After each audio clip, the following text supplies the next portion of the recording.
Welcome back all of you. So in the previous lecture we were discussing about double sideband suppressed carrier type of modulated signal. We've seen, we'll just have a quick recap of what we did in the previous lecture, and then we'll continue with our next topic.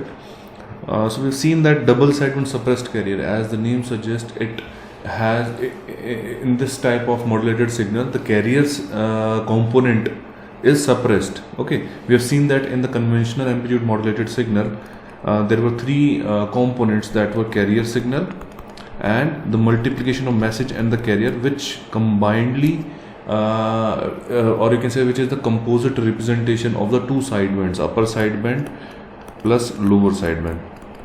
Okay, so this was the scenario for your conventional AM, or you can say DSB C type of a signal. Now in DSB SC, what we do is we suppress the carrier signal since it does not contain any information, and we can save a good amount of significant amount of power, transmitted power, if we suppress this carrier signal. Okay, so the generalized expression for this kind of a DSB SC type of a signal is nothing but your multiplication of message and the carrier, that is MT AC cos omega CT. So this is the kind of the generalized expression for the DSB SC type of the signal. Alright, now in order to generate this multiplication, we need to develop design some kind of multipliers, right? So several types of multipliers are possible which can lead to this DSB SC signal generation. Two of the most significantly and most frequently used multipliers, or you can say modulators, to generate DSB SC were a ring modulator that we have already seen in the previous class, and the second one is balanced modulator.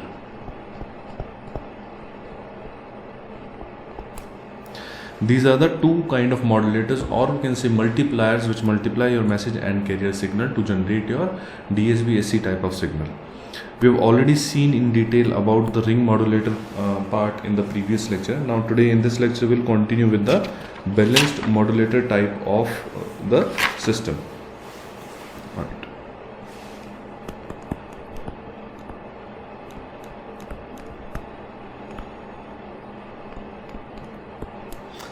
I'll just draw the block diagram for the balanced modulator first, and then we'll understand the working of it.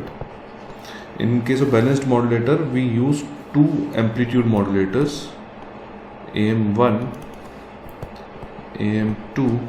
These are the two different amplitude modulators, and this is the reason we call it balanced modulator, because we use two different parallel branches having two different amplitude modulators to balance out the system.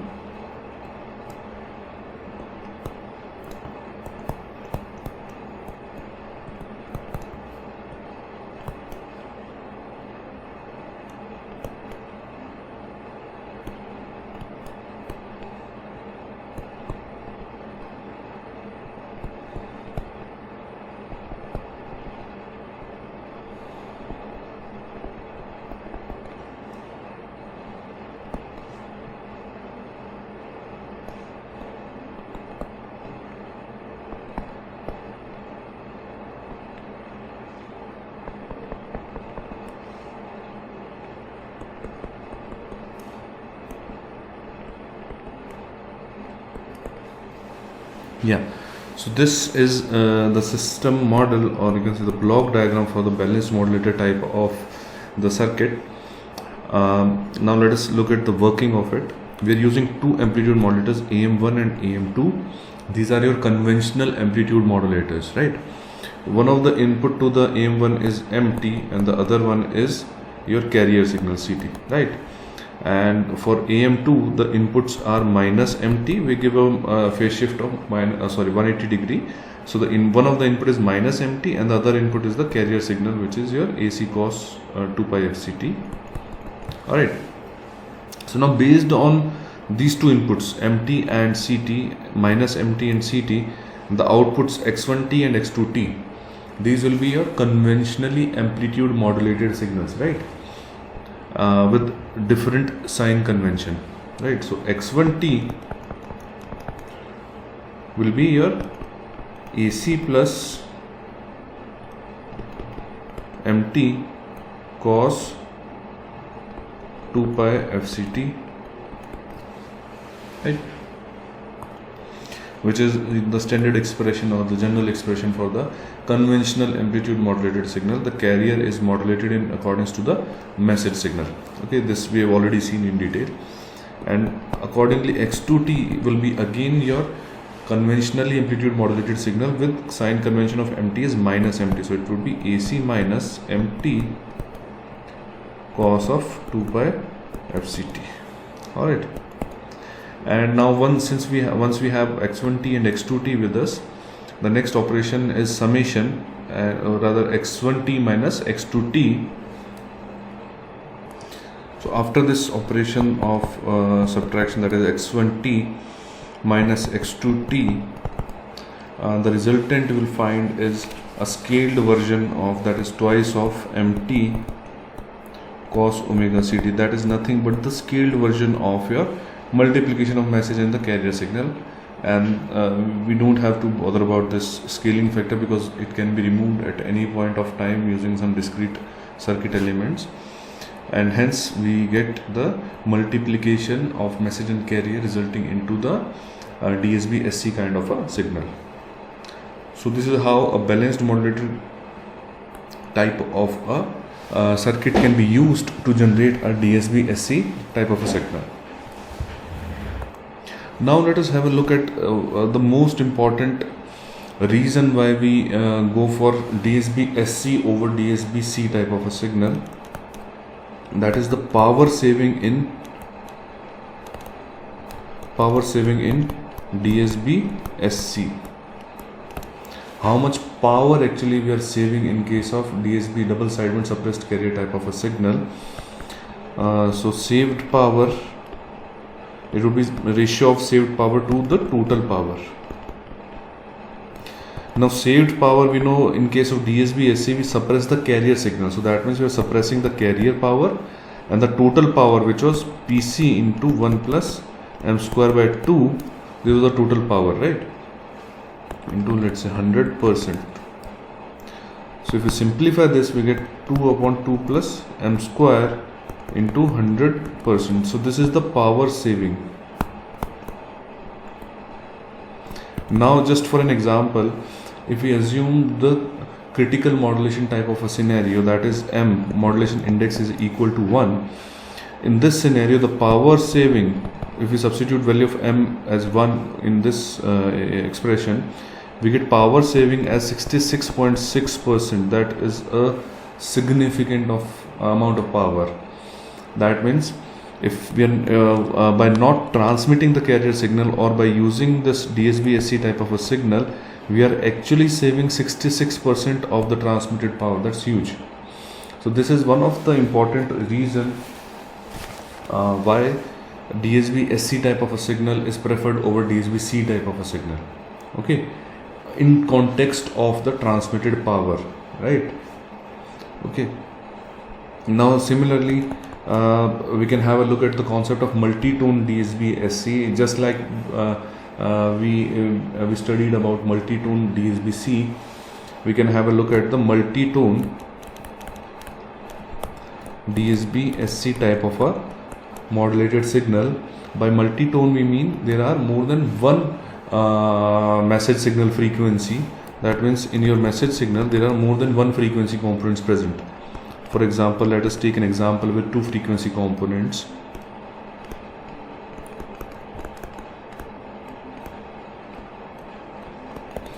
Let us assume a message signal MT with two frequency components, omega M1 and omega M2, and your carrier signal is same, that is AC cos omega CT.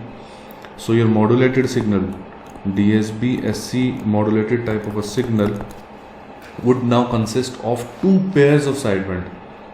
Instead of a single pair of sideband, there will be two pairs of sideband, and the resultant expression would be AC AM1 by 2 cos of omega C plus omega M1 into T plus AC AM1 by 2 cos of omega C minus omega M1 into T plus AC m2 divided by 2 cos of omega c plus omega m2 into t plus AC am2 by 2 cos of omega c minus omega m2 into t. Okay, so now you can clearly see that there are two pairs of sideband. One is this upper sideband, this is lower sideband, this is upper sideband 2 and lower sideband 2. There are two pairs of sideband, right?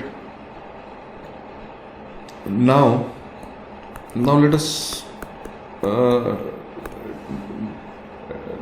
analyze both the schemes, that is DSB C and DSB SC type of a scheme. What are the merits and demerits and the comparative analysis kind of a thing. If you look at the transmitted power, PT it's high. PT is high in case of DSB C, double sideband with carrier type of signal, which is PT is equal to PC into 1 plus m square by 2. Okay. In case of DSB SC, PT is lower as compared to this because we suppress the carrier signal, so the power required to transmit the carrier signal is no more required. So PT will be equal to PC into m square by 2 only. Okay, this PC component will be suppressed. Next important thing is about bandwidth. Bandwidth of DSB-C type of signal is twice of omega m. We have already seen that. And the bandwidth in case of DSB-SC type of signal is again twice of omega m, that we have already seen in the previous lecture, that if we analyze the spectrum of this DSB-SC type of a signal, the band in which the significant power components are present is twice of omega m again. So bandwidth remains same. That is a point of concern. The bandwidth required to transmit a particular signal remains same. That is twice of omega m, which is pretty higher, right? So although we are able to save a good amount of power, but still the amount of bandwidth required is exactly same. That is twice of omega m. So this leads us to the next type of modulated signal, that is single sideband suppressed carrier type of signal. See, just giving you a brief idea about these modulation schemes. Just I am drawing an arbitrary spectrum. Okay, let's say this is your DSB C type of signal with carrier. This is your carrier, this is your upper sideband, and this is your lower sideband. Alright. Omega C plus omega m, omega C minus omega m. And similarly, if we draw a DSB SC type of a signal, it is something like this. The carrier signal is suppressed.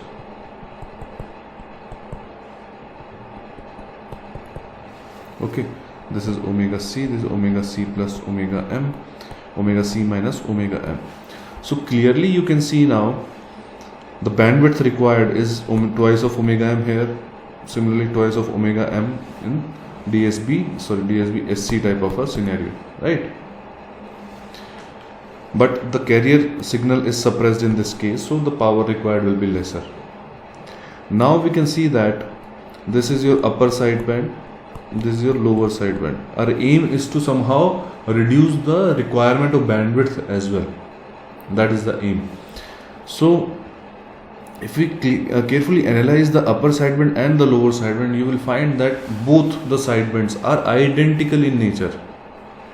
Okay, they both carry same information. Since they are of identical shape, identical mathematical expression, so they are you can say a replica of each other or carry identical information. Or we can say, if we have the knowledge of one sideband, we can easily regenerate the other sideband.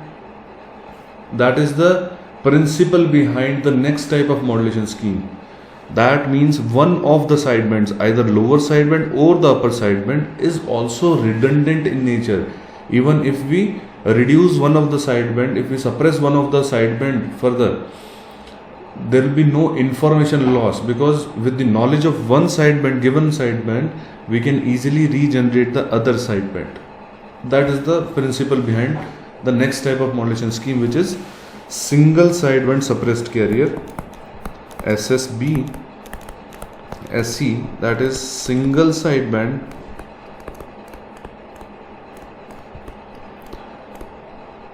suppressed carrier type of a signal. As the name suggests, we are suppressing one of the sidebands as well. We are suppressing the carrier signal as well as one of the sidebands. That means we are transmitting only a single sideband, either the lower sideband or the upper sideband. Okay. So the main advantage of this SSB SC is that both the transmitted power as well as the bandwidth, we are saving on these two important critical parameters: transmitted power and bandwidth. We are saving these two important parameters for any communication scenario. We are saving on the transmitted power as well as we are saving on the bandwidth. We are saving on the transmitted power since we are suppressing the carrier signal as well as one of the sideband, either upper sideband or the lower sideband. We are suppressing either of these two. So that means a significant amount of power is saved by suppressing the carrier signal, that is 66.6 if the modulation index is 1. Further, we are suppressing one of the sidebands. So the remaining 33% power will be also halved. Okay, even half of DSB SC type of the signal power is required, right? And also we are saving on the bandwidth part.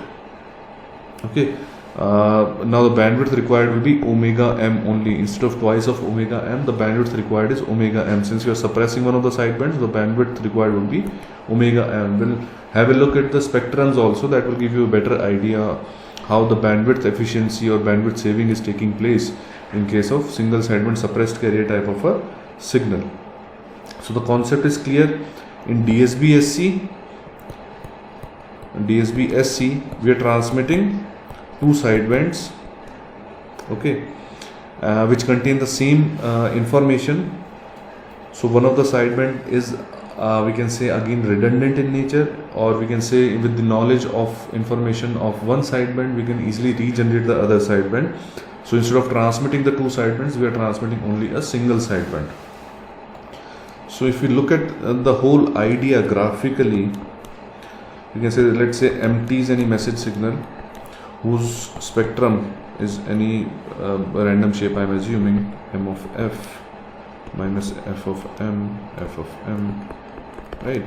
Carrier signal is your sinusoidal high frequency signal, that is AC cos 2 pi FCT. So its spectrum would be impulses at FC and minus FC, right? And if we look at the DSBC type of a signal, double sideband with carrier type of signal, the spectrum will be something like this: FC minus FC, FC plus FM, FC minus FM, right? And if you look at the DSB SC suppressed carrier type of signal, the spectrum would be, the carrier would be suppressed and we are left with only two sidebands.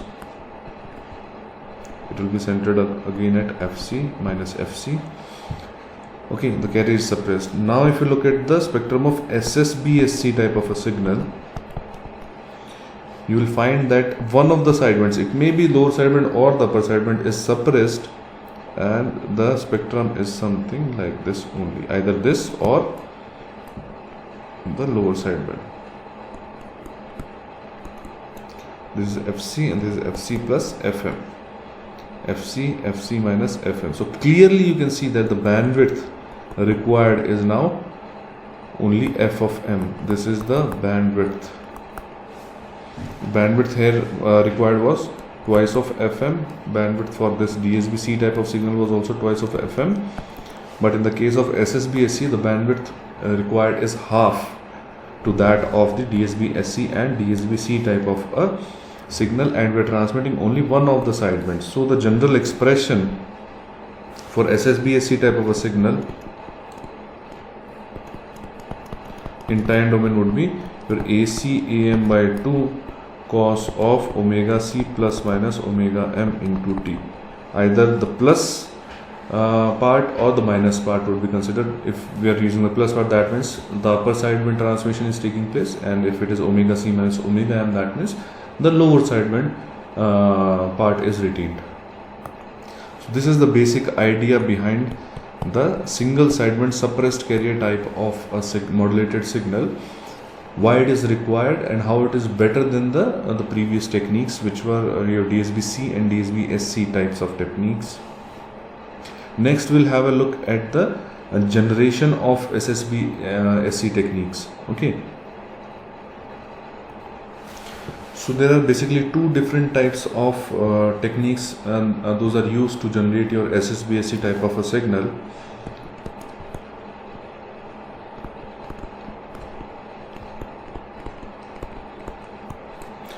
First one is your frequency discrimination method.